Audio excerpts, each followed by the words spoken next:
Okay, we're live. We are live. Well, Good to see you, John. likewise, likewise. I had an interesting experience this week. I went to the edge of a cliff and I jumped off. That is, I Oh, went to a comedy club for an open mic uh, that's because you're braver than I am. our teacher in our stand-up class said, you should, maybe it would be good for you to do this before the final week when you have to do a show at Second City. And so I went with a couple of classmates and uh, I'd never been doing, well, I have been doing open mic, but I didn't know how they worked anyway. She had special entree into this place, our teacher, but we were still sort of like number, I don't know, after later than 20 on the list. Mm. And we thought they were going to be 4-minute sets, but it turned out to be 3-minute sets. Oh, And you don't know how long, a minute is until you've lost one. yeah. And, which then takes some really serious rethinking of what we're going to do, what I was going to do. But Do they have a timer there so you can see where you are? no, but no. Well, I had a timer on the bench that I could see, but That's good. and then they give you the light, which gives you 30 seconds, and then if you don't do that, they They yell at kick you you. off. Yeah, and so it was a real practice of patience because there were so many well, it was both a practice of patience and seeing comparing mind at work because there were Yeah. so many comics that were. I mean, I don't consider myself a comic. There were so many stand-ups that were, really pretty. Nobody laughed, No. and I got up there, and there was a lot of obscenity and all that stuff. It's just usual. Yeah. And frankly, the best were the women. They have, just a different take on it, and there's so few of them. But I actually got up and did it on meditation, Oh, cool. and so my opener, I said, well, I teach meditation, so I thought I thought I would, just bring this into my stand-up routine. So I'm gonna start now, and I just stood there for like 15 seconds, pretending I was meditating, and finally, like somebody started to laugh, and I said, "How do you know what's going on in my mind?" And and actually, what my teacher, I did this in class the other day, and she said you should extend it a little longer to like increase the tension Yeah.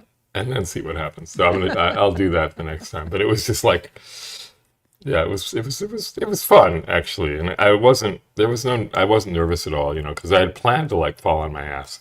It was just like, so, but after hearing all the people before me, I said, oh, this is nothing. Right. Right. Right. And it's Probably over. helps. Yeah. It probably helps to hear other people first. I Oh mean, yeah, for sure. to realize that okay, we're not talking about the best comics in the world right here. Not at all. Yeah. And actually, we're going to hear a great one tonight. Josh Johnson, who's I think just brilliant. Um, uh, and yeah, so it's been really, and I've been watching a lot of other comics online, so it's really it's been fun. So You need that. You need some yeah, laughter. for sure these days. So uh, and it's kind of, I mean, I wouldn't say it's related to the topic of today, which are the realms of existence, and Yeah. but Wasn't there a realm of the laughing gods or something like that? that's right. But I mean, the realms are quite. If we, I guess we should say what they are for those that don't know, because Mm. um, they show up most prevalently in the wheel of samsara that's kind of been made famous by in the later traditions, which Hmm. is an image I really love. And then they sort of show up, as I recall, in various suttas, but not necessarily as one thing. I Yeah, mean, they the talk Buddha about. would I mean, refer I to think a realm, there's like the three realms that, which is obvious: the the hell hell realms. realm, the Yeah, heaven realm, and the human realm. And then there's the animal realm. and the But asuras. yeah, the asuras, and they're. I mean, it's depending on where you. I mean, as I recall in the suttas, it's usually three or four realms, and then they sort of expand or contract. It's sort of like it depends what context it is. You'll get different Right, numbers. right. But anyway, the realms of the human realm, the animal realm, the hell realms, the realm of the hungry ghosts, the asuras, the titans, and the heavenly realms. Yeah. Um, and one assumes the goal is to be in the heavenly realms, which isn't actually, which Well, isn't bad. It's a good place to hang out for a while, but it's not going to last, and then you fall. right.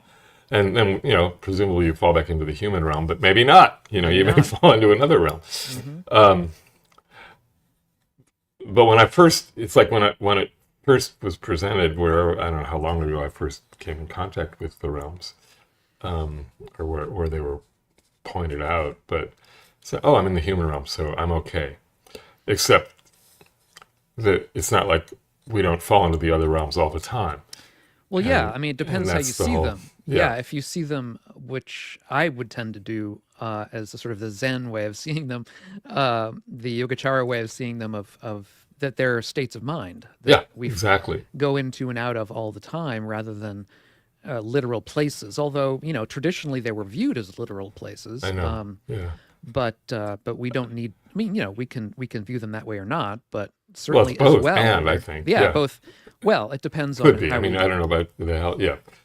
Uh, approach it, but did they precede? Actually, this must have been, these realms weren't like invented by the Buddha. no, no, no, no. Yeah, This yeah, is goes way back. yeah, and they're helpful. I mean, it's helpful just when you start to recognize that. Oh, Jesus, I'm in the hell realm now, you know, and as a mental state, Hmm. and one could also see it. I mean, I remember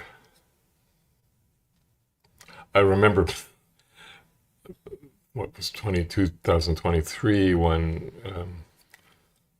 Upadi and I were in the middle of our various surgical issues, and Mm. she had to go to the emergency room after her surgery, or a few days after her surgery, and this was at Mount Sinai, and in New York, and I remember being in there and I thinking, this is what the hell realm must be like, you know, In the and emergency room. yeah, in Mm. that particular emergency room, in Yeah. particular, where everybody's crammed together, and But you have the it's wonderful people there helping, which, I there's mean, that, yeah. yeah, I mean, that's the But difference. they're working in the hell realms, like they're, Yeah. and it's because everybody, it's the great common denominator. It doesn't matter what your status is. If you get stuck in, your economic status is, if you're going to the emergency room at Mount Sinai, that's where you end up. Yeah. And everybody was there, and it was just like, whoa. Hmm. But that was a sort of a physical manifestation of one, one of that mental condition. Hmm. Um, and it feels like it's going to be that you're going to be there forever, but you're not. Hmm. Um, and its opposite would be of course, the heavenly realms where it's great, until you leave. um, Yeah. and the realm of the Ashuras, that's one it's easy to observe happening, from the external, just politics and everything that's going on, and Those are sort of the titans, the sort of strong right, uh, beings somewhere underneath the gods, but above us. that are always competing to get ahead Right. of each other, Hmm. and so, I mean, sadly, you could look at the Epstein files that have all come out and all the names that are sort of falling out But of that their sounds like Titan hell roles. realms. That's hell realms to me. I Well, mean, now yeah, I mean, of course, but you see the Titans there, yeah. they come out, and how quickly they fall from grace when they're exposed in that sense. But Well, I what's interesting, wish. I wish. yeah, I don't know about that so much in the United States right now, but yeah, but I mean, what's interesting to me though is that so at least when you see them in the Wheel of Samsara, hmm. right? The top half are the human realm, the heavenly realms, and the realm of the Titans, Hmm. as if those are like the better, they're seen as the better realms, or the more positive Karmically realms. better. Karmically better. Yeah, but I just that's where I get confused, because how is the Titan realm karmically better per se? Because they're more powerful. I mean, that's how I would interpret it. That they have greater power than humans. They're sort of like superhumans, but not quite as superhuman as gods, right? So they're just sort of like a bit more, powerful and able to But, do things than we are. but are they competing with each other in that realm, the realm of the S-words? I think they are, but Right. there's, they're big, powerful, like CEOs or whatever, Mm. yeah.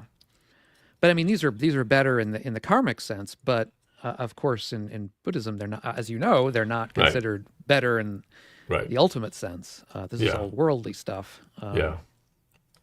I mean, the human realm is considered the best realm as far as the Dharma goes, because Right. that's the realm that we're most easily exposed to the Dharma, and most easy. It's easiest for us to come to understand the first noble truth in particular, Right. Right. and the other noble truths. Yeah. That's the idea. So I mean, it's sort of like if we are in a more sort of stable, normal frame of mind, we're better able to understand the danger and the escape than if we become, powerful CEOs or whatever, where we sort of things get away from us and we spend all of our time trying to make more money and Well, then, get and more then the power. question is like, just because we are human, does that mean we are born in the human realm? How do you mean? Well, in other words, something has to shift within this human to be able to see that I can actually not necessarily transcend these other realms, but at least understand them and not get caught in them. Mm, And until that happens, am I really human, or am I just in the animal realm? I see what you Where mean. I'm just, working and procreating and working and procreating and getting food and, Hmm. what's, which is sad, but, so many beings are stuck in that role. And so Yeah. until it's like somebody says to somebody, somebody says to me, oh, well, wait a minute, why don't you just stop for a moment and see? In other words, it's not until one taps into the quality we have to be mindful, to see clearly really what's going on. It's not until that happens, potentially, Hmm. that we're stuck in another realm. That's kind of how I also look at it. Well, it's like somebody walks through the door of a meditation class, right? They're stuck somewhere. They're stuck in a relational problem, or they're stuck in a dilemma that they can't get out of because they're not seeing clearly. Yeah, but they have the wisdom at least to come to the class, right? I mean, Yeah, so so there's that's something there. something happens. Yeah, Yeah. right at that moment. Yeah, no, that's a Sure. good point. I mean, so that at that moment they've sort of stepped into the human realm, and now it's just a question of, well, okay, how do I? But until that happens, are they? That's the question for Yeah, me. yeah, yeah. No, Yeah. I see that. I mean, I think there's also a sort of a subtle difference between somebody who is, physically human, but just spending their time as an, basically, as you would say, in the animal realm, not worrying about ethics or whatever. Whereas, uh, certainly when the Buddha talked to lay people, his message to them was not, okay, you have to start meditating and Right. leave the lay life behind unless you want to. His message was, live ethically, uh, and you'll be reborn in a better life, or in maybe in the heavenly realm. So he was, and I think he was saying to that, speaking to his lay audience as people in the human realm. I mean, Mm. as people who Right, because they had come to see him. they had come to see him, and Yeah. they were, Right. they were open to hearing and understanding the difference between skillful and unskillful. I mean, we talks to the Kalamas, for example. That'd be the perfect example of people who are confused and not really Buddhist at all. They're just confused. And he says, okay, well, try to find for yourself what is skillful and what leads to benefit and happiness for yourself and others, and what leads to harm to yourself and others, and pursue the first, and don't pursue the second. Right. And that is a perfectly human, I think, way to look at things, but it's not one.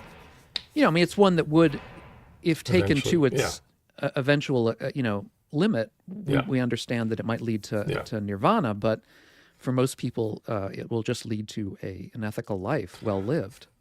It's also, some would say, we're also denigrating the animal realm. I mean, who's to say that animals don't have the potential? Does a For the dog Buddha, have they Buddha didn't. nature?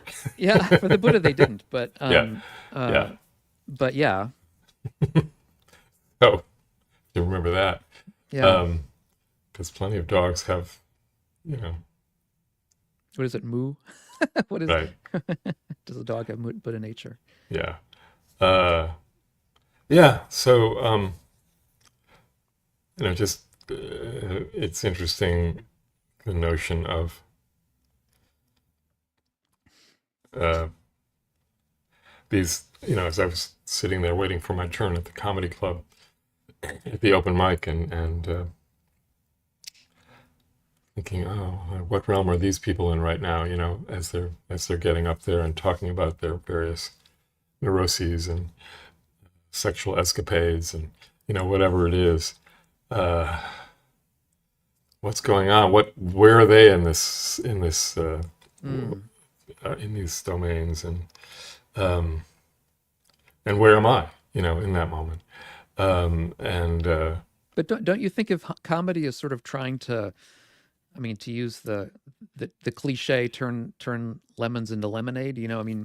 Take something that's Yeah, of course, potentially very painful and difficult, and make something out of it that's entertaining. that's entertaining and fun, and makes Yeah, you laugh, right?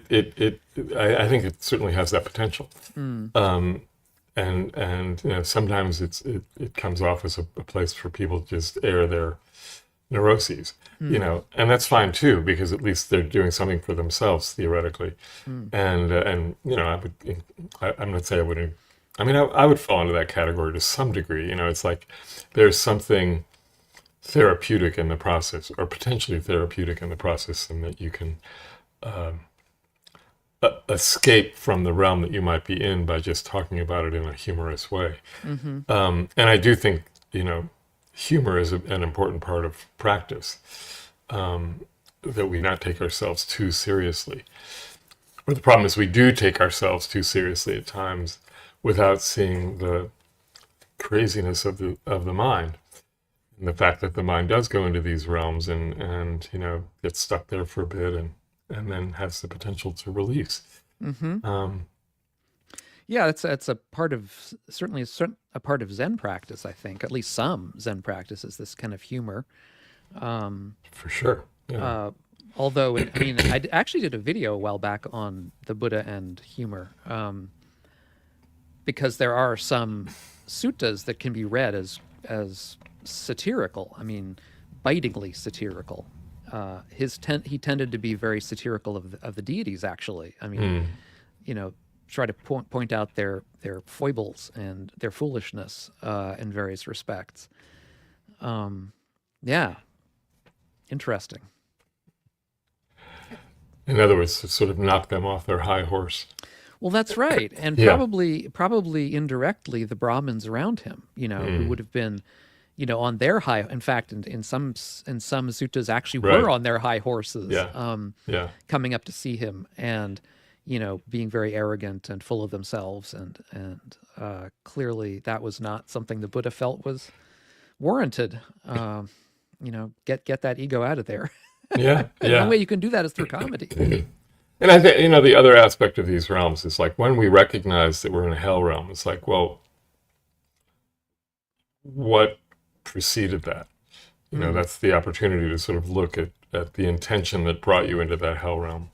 Was that intention coming from, we could just say, and this is the, in the wheel of samsara, of course, right in the center of it are the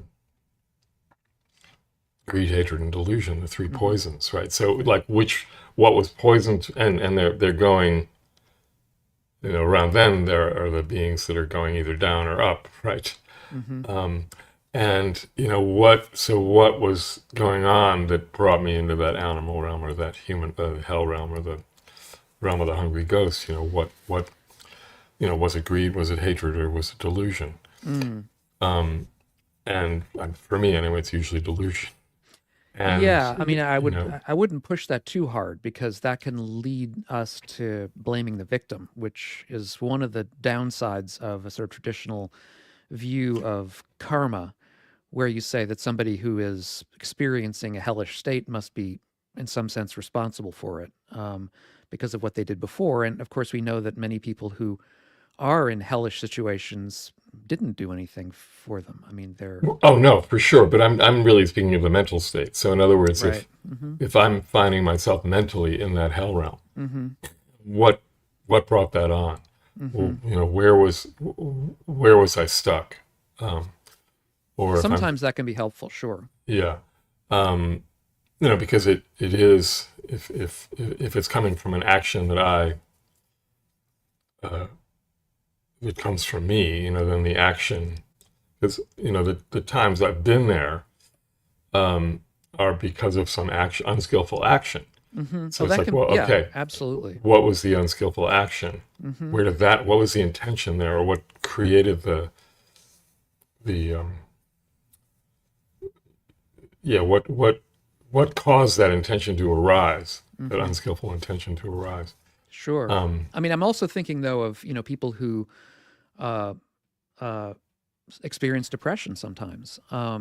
And if you are in that kind of depressive state, it may not be because of something you did. It may just be because of, for sure, biology. yeah, And to blame yourself or try to find some reason why you're feeling depressed is really not helpful. true It's enough, more helpful yeah, to, get help, frankly. yeah, you know. no, of course, So it's these things are yeah, difficult. I mean, there's I think traditional views of karma can be useful in some circumstances, but also can be harmful in some circumstances, and you have to use them carefully. yeah. Well, and also we can't, the hell realms. I mean, the realms in general are not meant as a bypass to something else. Right. But So there's no yeah, more hell realm than being in a depressed. I mean, a depressive state is just the kind that is a hell realm in itself, yeah, and one that for people who suffer from it, they're not responsible for that. That's just true enough. something they need to deal with. Yeah, yeah, It's something they're born with often. yeah. Um, and in those states, uh, and I know that when somebody comes to a class who's dealing with depression, for Mm. instance, um, when when they start to see, or when they see gaps, when they develop the capacity to see the gaps in those moments, Hmm. that's shining a light onto something else and does allow them momentarily to escape from that realm. Not permanently, but those gaps can add up. Hmm. So there is, it's not, uh,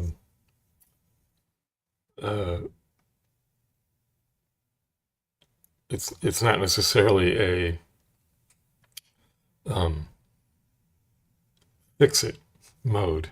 Oh, I'll fix this depression by Sure. meditating, Hmm. but I'll be able to live with this depression in a different way. Um, when certain questions are asked, it's Yeah, like living with pain in a different way. and it depends on the severity of the depression. Hmm. If it's severe enough, Well, yeah, you're going to need more than that. And as we discussed in past videos, there are yeah, certain people with conditions of abuse or whatever who really need something else yeah, entirely, yeah, and to work on that yeah. on their I own. mean, you can't just say, "Oh, yeah, I'm just stuck in this hell realm. I'll get out of it soon." Right, You know, exactly. You need help. yeah, You Yeah. often need help, Yeah. and there For is sure. help Yep.